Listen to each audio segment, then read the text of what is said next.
want to welcome now Karen Eller, and she is an associate pastor for the Triune Mercy Center, which is located here in Greenville. And it's a phenomenal story and a phenomenal place, and I welcome you. The ministry and the outreach that you people have, it started out as just something small, and it's become enormous. And I understand you have a fabulous choir and gospel music, and everybody's welcome. Absolutely. We have lots of things, really something there for everyone. Our music program does include a choir, the Voices of Mercy. We have a gospel band and a gospel quartet. Lots of musicians who just come periodically and share their talents, and it's a wonderful thing. We have an art room with an art program. It's just a wonderful space where people can come and create. All of the supplies are provided for them by people who donate to us, and we have lots of very talented artists who share their work and just have wonderful time fellowshipping and creating together. And it started out, I think a lot of people don't really know what you do. And it appeared that it was like a place for the downtrodden. And that's fine. Jesus would have been there. Mm-hmm. But it's become much more than that. And you have an outreach, you have guidance counselors and all kinds of things going on in there. Now, this is a non-denominational church. Mm-hmm. Mm-hmm. But it's more than a church. Mm-hmm. We are first and foremost a church, but we do try to offer a lot of services for the parishioners in our congregation and just other people in the community whom we serve. And like you say, a lot of people know us. We started out years and years ago as a Methodist church. We're no longer a Methodist church. We're non-denominational now. For years we operated as a soup kitchen and had a lot of partner churches who helped us serve the needy in the area. But we've evolved into much, much more than that now. And we have a community health outreach office through Bon Secours St. Francis, and they have a nurse and a social worker in our office. We also have a social worker on staff full-time for Triune. We have a mental health counselor there. We have a rehabilitation counselor who helps people with substance abuse problems find treatment programs and gets in place there. We have a jobs coach and an employment counselor. Mm-hmm. That's interesting. Mm-hmm. So you try to meet people where they are. Exactly. And help them to become better in many ways. Exactly. And what we have really found just over the course of time, the thing that makes people most successful is those really engaging, healthy, supportive relationships. So we don't just focus on offering programs and offering services, but because we are a church and a congregation and a church family, we try to provide things for the people who are there and the people in the community who come to us. And we have a lot of things that we do as far as fellowshipping and relationships. And most importantly, we have a very exciting ministry called Support Circles. And that's a year... Support Circles? Mm-hmm. Okay, what is that? It is actually a year-long commitment, but for somebody who really is serious about making some changes and moving forward in their life, it's a very wonderful thing, and we have seen people's lives be entirely transformed. But they go through training, and we have a group of volunteers that goes through training at the very same time. And when the person who wants to move forward, they're called a leader because they're the leader of what's going on in their life. They're going to be accountable for their decisions and the direction, the way everything moves. And once they finish their training, they come out with something called My Future Story. And it's a narrative about what their life was like before, what things they're going through right now, and where they want to head in the future. And they come to their circle with all of the volunteers who have been trained also. There's one leader and about 4 or 5 volunteers, and they walk out for the rest of a calendar year My Future Story with this individual and help them move forward. So they set goals and objectives, they work on their budget, and really focus on a lot of personal development things. And for many people who are in a crisis situation or an unstable situation, the thing that they're lacking that really helps them feel hope and dignity and just the desire and the motivation to move forward is those really supportive relationships. So that's what this does. And this goes on all year long. On a weekly basis. So anybody can come, and if they need help, do you serve meals? We do serve 3 meals a week. We used to serve a lot more meals, Yeah.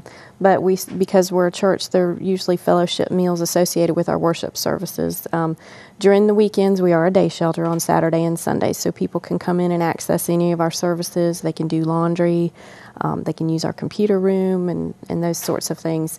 And we have a hot meal on Sunday afternoon. We have a lunch, or Saturday afternoon we have a lunch. And then Sunday we have a lunch after our morning worship service, and we have a dinner before our evening worship service. So we have 2 worship services every Sunday. And where do your volunteers come from? We have over 60 partner churches in the area, all different churches, So all other different churches have lined up to be an undergirding for what you people are doing. Absolutely. And then we have And then the hospital system? Bon Secours St. Secours? Francis does have an office at our facility, yes. And we also have members of our congregation who are very involved in volunteering, and parishioners and just people in the community. They see what we're doing and kind of the difference that we're making in people's lives, and they just want to be a part of that. So we have lots and lots of volunteers, which is a wonderful blessing. And then I'm fascinated. You have this gospel band and a gospel quartet, plus a big, I've heard that your choir is fabulous. The choir is fabulous. It's not a large choir like in a lot of churches that you would see, but they sound just as large as far as their voices are concerned. But our music director, Andy Welchel, is just incredibly talented, and so he has done wonderful things, and it just really adds to our worship. Karen, how long has this been in existence? There was Deborah Richardson Moore, and she was a writer, and she worked for the newspaper. And how long ago? She was the one that started all this in the first place, isn't she? Well, she has been at Triune Mercy Center for about 10 years now. Yeah. And in the 1990s was when the soup kitchen kind of opened up, and it was transitioning from the Methodist Church, and there were a couple of other pastors who were there before Deb. Okay. But under her watch, it's been about 10 years there. That's pretty. And what about young people? I mean, you reach out not just to people in trouble, people who maybe on drugs, and people who need a job, people who need a place to live. But what do you have any outreach for teenagers, or for, because they're at that changing point in their lives? We do have several professors from Furman that worship with us, and we have a lot of students from Furman who worship with us and are involved in some of our outreach. They have the Poverty Studies program there, so a lot of them have an interest in getting some real hands-on practical experience in working with this population. So you mean the young people at Furman who are part of a poverty studies have come down to you and say, okay, not only do we want to learn, but we want to help. And they worship with us, and they just become a part of what we do. And again, that's just what is so wonderful, is just the relationships. That's the thing that really, truly transforms people's lives. And if you look at Jesus and the way he did ministry with his disciples, that's what they did. They went around together, they had relationships with each other, and they reached out to other people through those relationships too.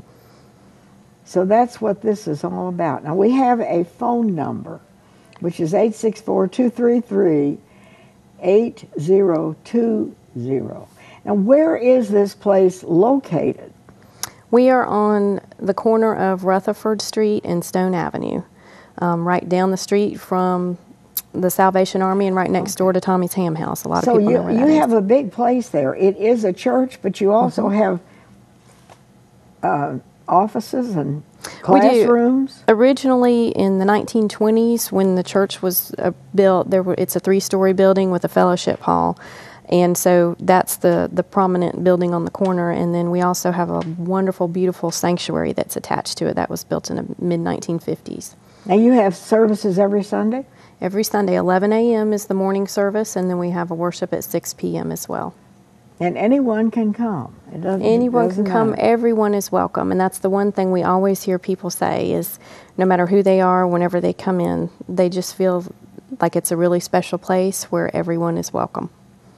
As we hear so much today about people without jobs, people losing their homes, we hear about the homeless, people who need food, and you know, I always think of the Salvation Army, and some of the outreach is so great. And a lot of people just don't know about you. Mm-hmm.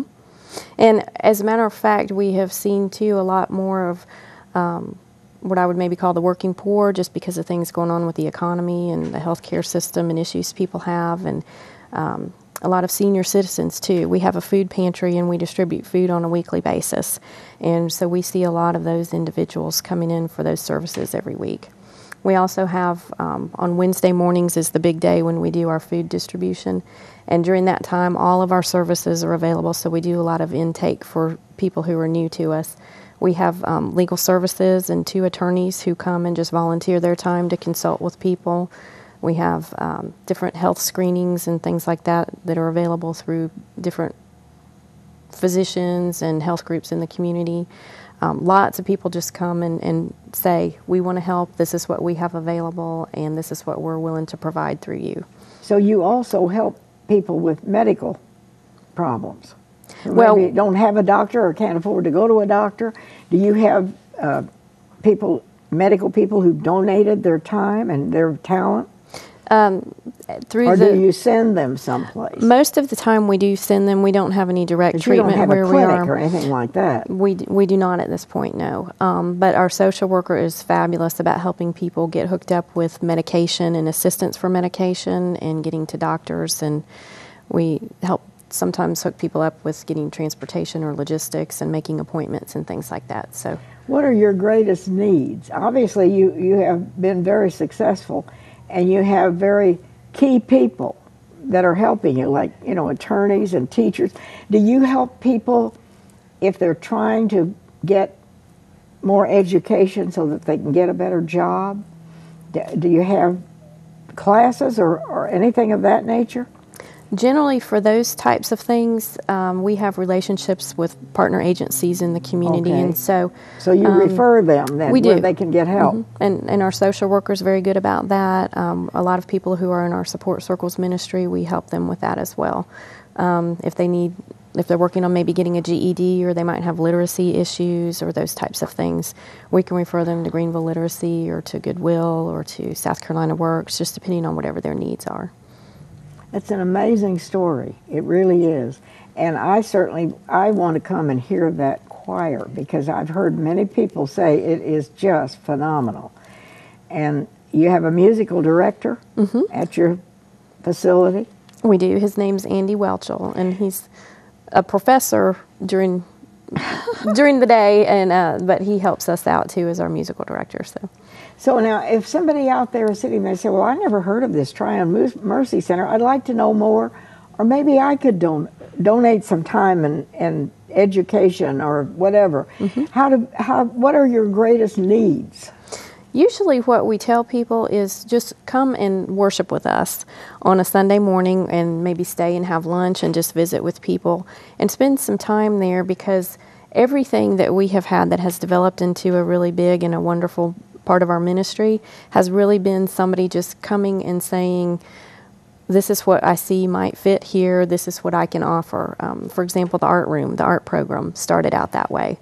So I would just say come and visit and see. And so many of these people actually paint and draw and sketch, and they all different mediums. There's a lot of construction things, we have yarn, they crochet, they knit, they paint, they build, just whatever types of materials we have in there. Anybody who comes in there is welcome to use them and to create. God doesn't put talent in just one place, does he? No.